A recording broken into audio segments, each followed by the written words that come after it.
buy your dreams for you. I'm getting better at it. Boom, boom. Mike's Music Method.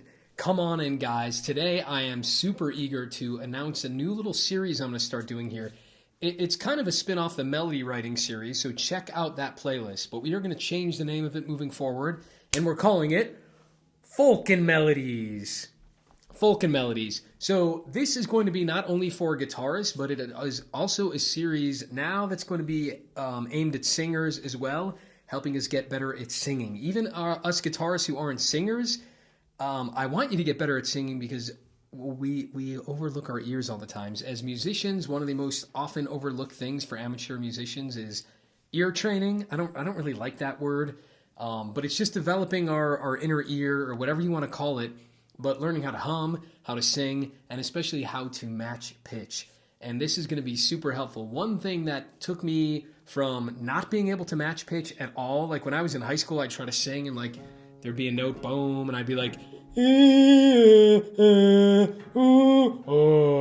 I couldn't match the note that was being played. And how I got good at that is, well, the bunch of ways. One is just doing vocal warm-ups, but another one is playing, and this is what this whole series is about, Folkin' Melodies. It's about playing the actual vocal melody to a song you love on the guitar, and then using that guitar as your crutch to help you become a better singer.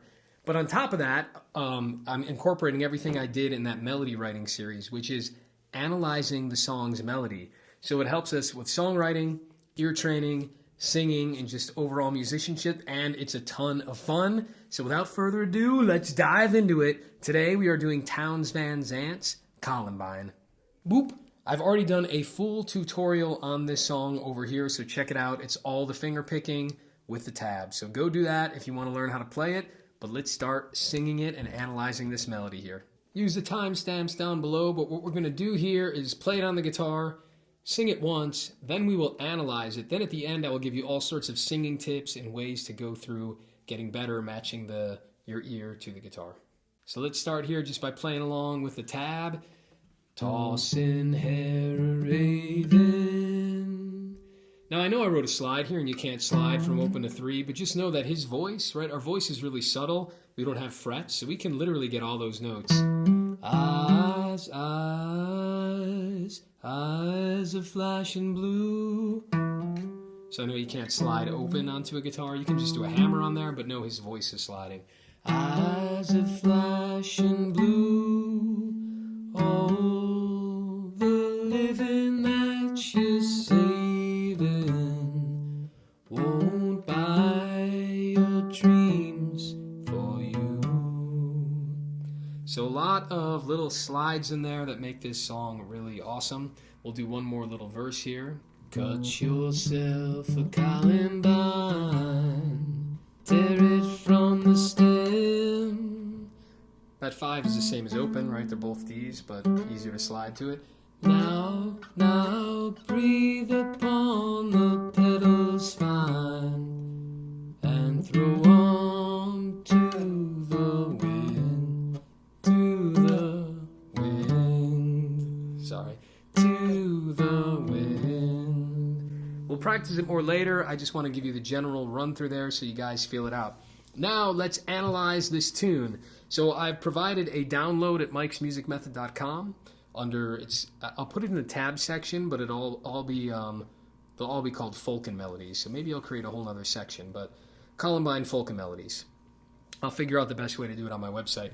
But we will have 2 downloads. We'll have the first page, just the tab, the notes, but then here we will have the melody analysis as well. So I've talked about this in the songwriting series. You might want to revisit those so you get an idea of what I'm saying. I'm just going to briefly go over this. But when we're singing melody, we clearly have chords under it, right? So if I'm playing a C chord, you can sing 3 notes that are chord tones. A C chord has a note C, C, E, G, C, E, G. Those are called chord tones.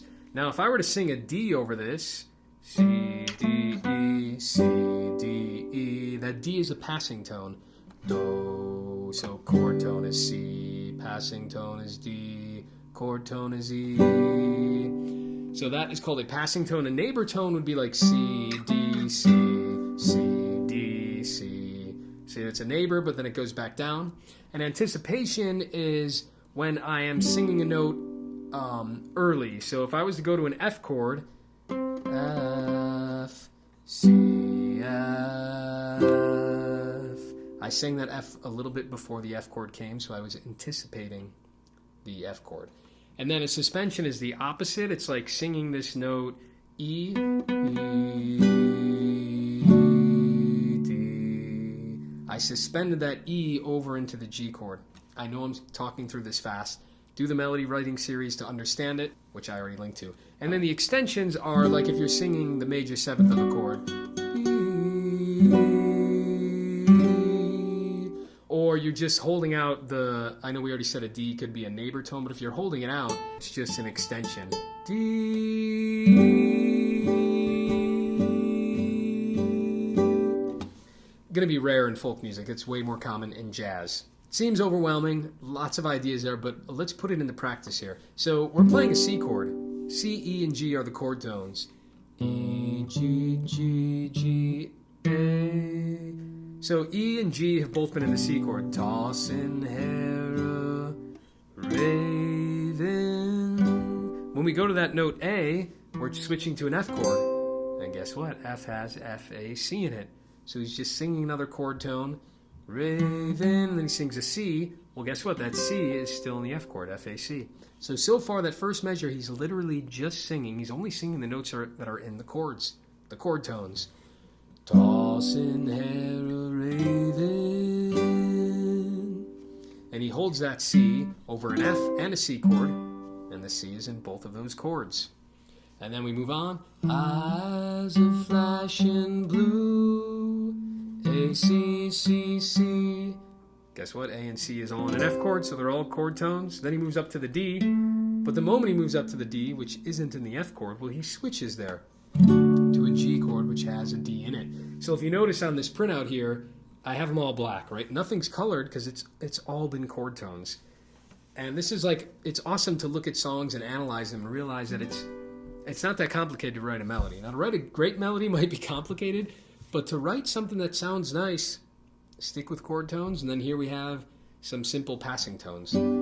So here are the passing tones. We have quite a few of them. He's walking up to the D, so A, C, D. It's kind of going through the pentatonic major scale. So that A and that C are just moving up to the D, which is still in the chord, right? A, C, D, all the... And they're kind of passing tones. I know we jumped from the D. I don't want to get nitpicky about what's happening, but just know he's kind of going stepwise in the pentatonic scale up to the D, which is a chord tone. All the... Then we go to a C chord. Living that you're saving. So E, E, E is all in the C chord. Then we have a passing note here. He hits the F, but he's kind of moving through E to D to get down to the C. So it's just a passing note there. And then when he hits the C, he's on a C chord. Saving. And we have C, A, G. So C is a chord tone, A is passing, and then the G is a chord tone. So I know it's not like strict passing. He's not necessarily always walking. Sometimes he'll jump. But it's always stepwise in the pentatonic or in the major scale, which I'm just generically going to refer to as passing tones. But that's it. When Townes is singing in this song, almost always a chord tone, unless he's moving up to that target tone stepwise through the scale. And then the ending here, won't buy your dreams for you. So we have that A, C, A, C, C, and that's all in the F chord. So F, A, C is an F chord, A and C are chord tones. Won't buy your dreams for... So there he goes to an E, and he's still on the F chord. For you. But it's an anticipation because that E is quickly becomes a chord tone because we go to the C chord, which has an E inside of it. So he sings that E early, so we call it an anticipation, right? We're anticipating the chord to come, which contains that E. Won't buy your dreams for... Which is almost sounds out of tune if you slow it down that much, right? It's really dissonant. It's that major 7. For you. resolved. And that's what beautiful melody is all about. Music in general, we have these moments of tension and then resolve. And again, check out the melody writing series as if this is over your head. I slow these down, and we go through this all way slower. So make sure you've done that. This will make a lot more sense and be way more, you'll just be learning more if you understand that basic stuff. So to summarize why this melody is so awesome, let's just kind of look at it. First off, we have the phrases, right? Tossing there, raven.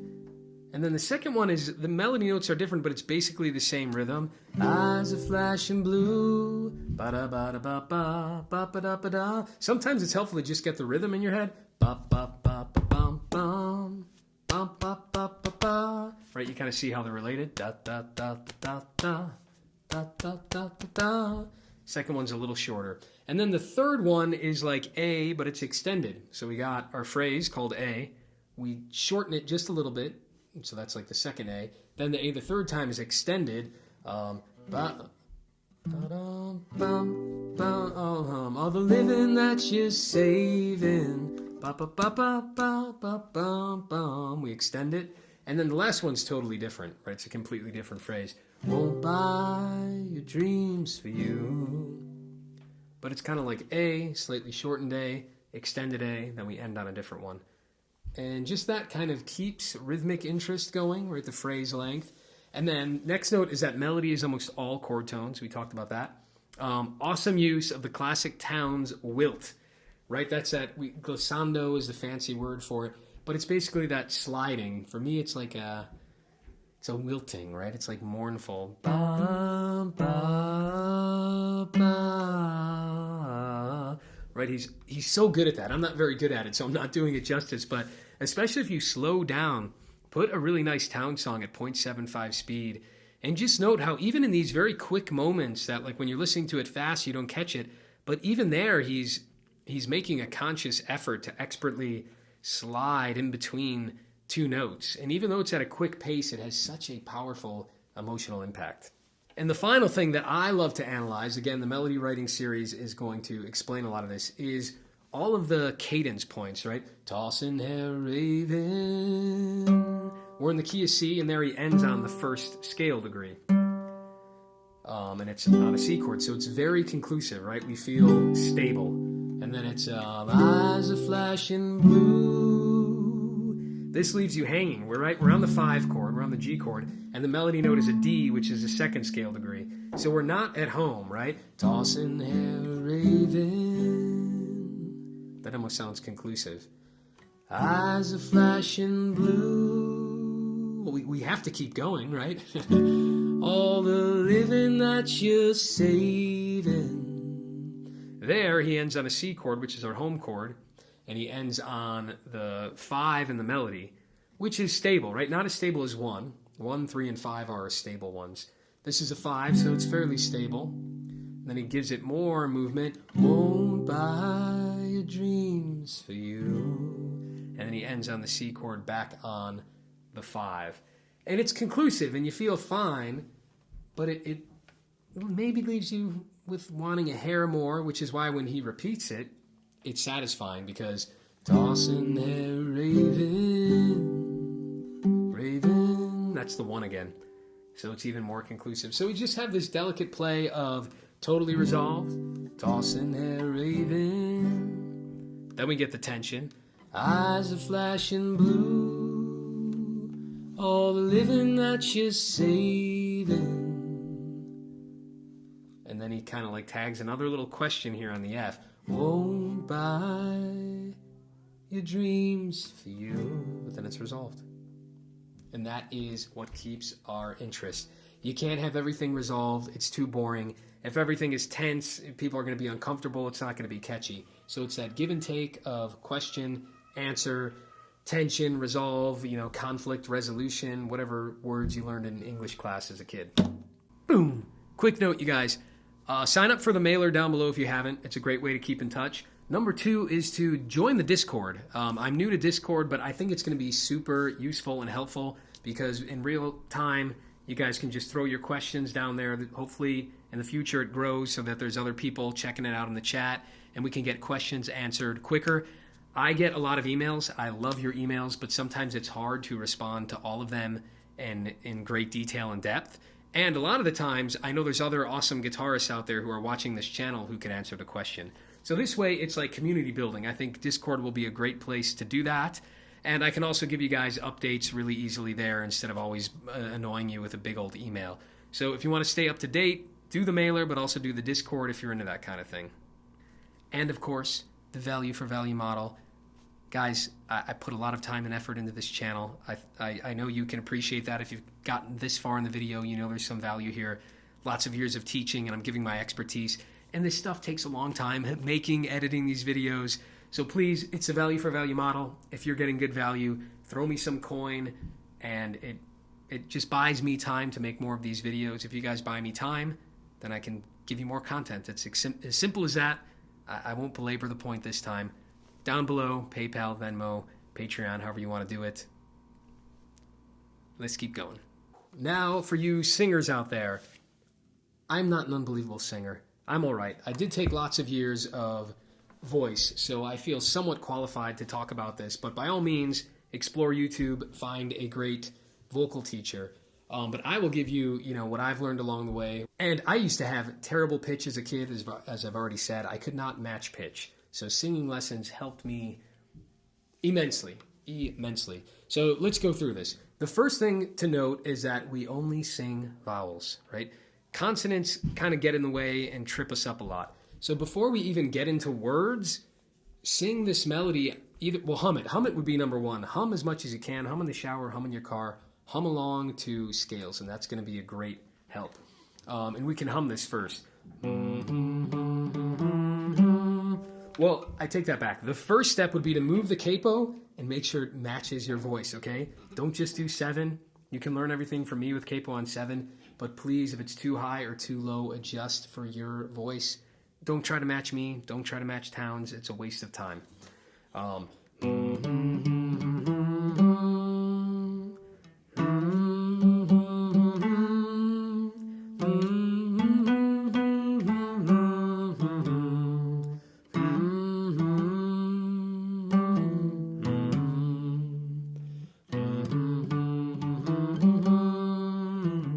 So you get the idea. Just hum through it. The next would be to just pick a simple vowel sound. You can do like E, make an E sound. We'll put we in front of it. We.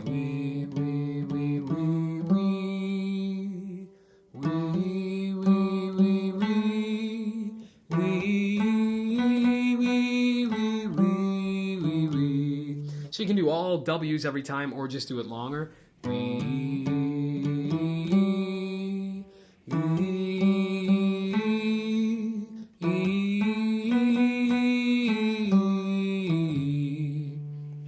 Nice big vowel sound. Also try like la, la, la, la, la, la, la, la, la, la, la, la,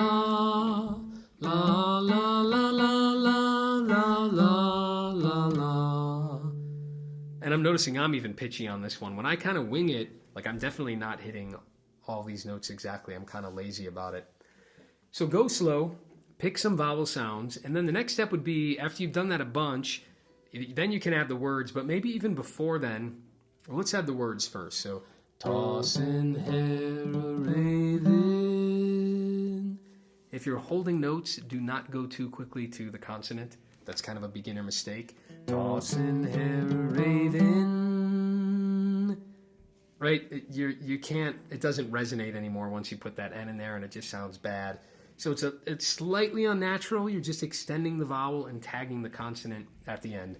Otherwise, when you sing, you want to sound like you're talking, but you got to extend the vowels.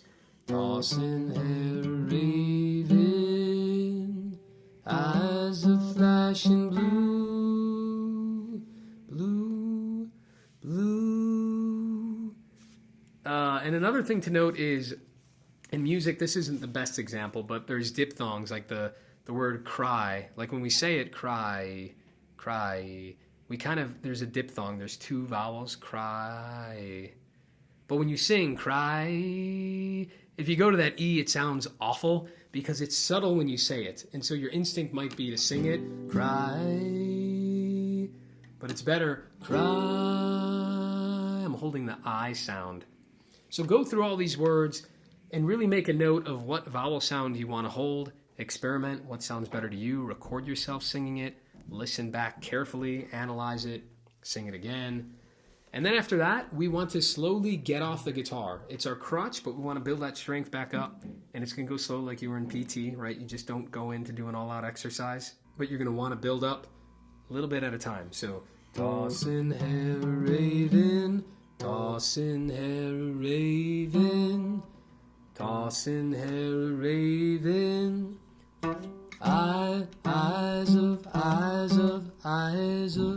Eyes of flashing blue, eyes of flashing blue. All the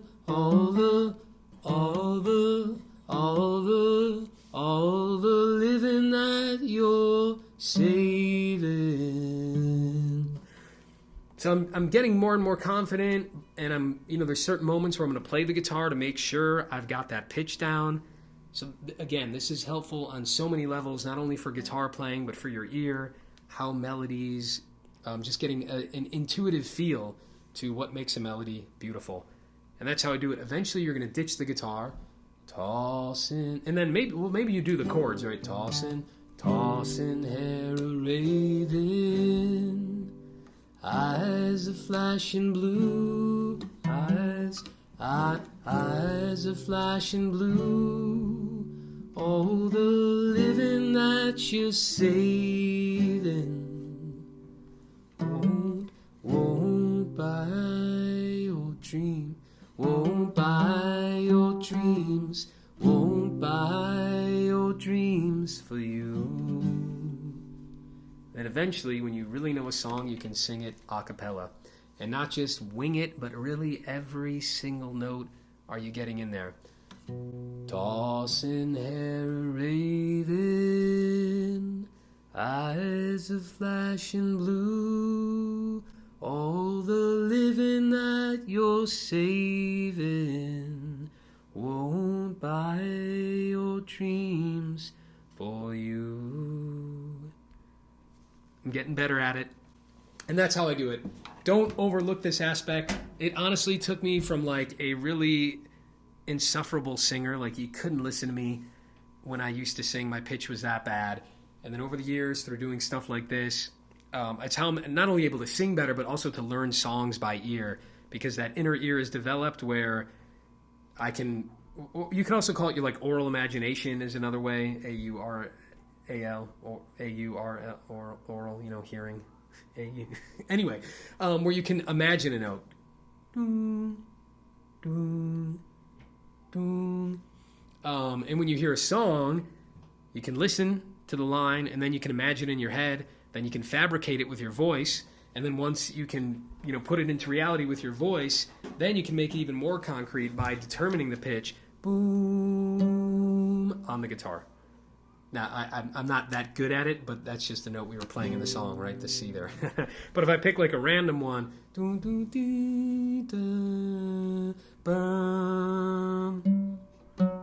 knew it was one lower than that. You get the idea. Guys, there will be many more in this series to come. I hope you enjoyed. Comment below. Let me know what was helpful. If it wasn't helpful, what I could add to make these more interesting. But to me, it's been super valuable, and I hope to you it has the same value. Until next time, later, y'all.